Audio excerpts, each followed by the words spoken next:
জীবন যখন আপনাকে চরম আঘাত করে, চারদিক থেকে যখন কেবল বিষণ্ণতার খবর আসে, তখন কি হাসা সম্ভব?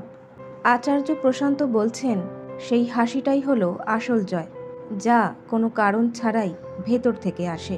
আমরা সাধারণত কখন হাসি? যখন আমরা সুখী হই বা ভালো কিছু ঘটে। কিন্তু আচার্য প্রশান্ত এখানে এক অন্য ধরনের হাসির কথা বলেছেন, কারণ ছাড়া হাসি। জীবনে হয়তো কেবল কষ্ট আর মানসিক চাপ আছে, হাসার কোনো বাহ্যিক কারণ নেই, তবুও আমি হাসব, কারণ এই হাসিই হলো জীবনকে জেতার একমাত্র পথ।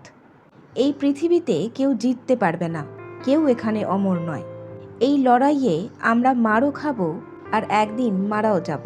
এই নিশ্চিত হারকে জেনেও হাসাই হলো আসল বীরের লক্ষণ।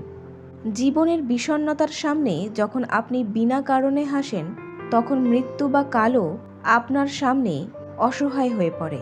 তাকে জেতার এটাই একমাত্র রাস্তা। জন্ম মানেই হলো দুঃখ এবং টানাপোড়েন।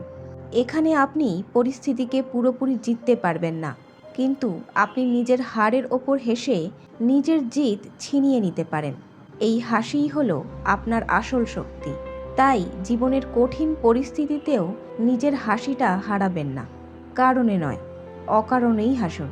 যদি এই বার্তাটি আপনার হৃদয়কে ছুঁয়ে থাকে, তবে ভিডিওটি শেয়ার করুন এবং বোধের আলো চ্যানেলটি সাবস্ক্রাইব করুন।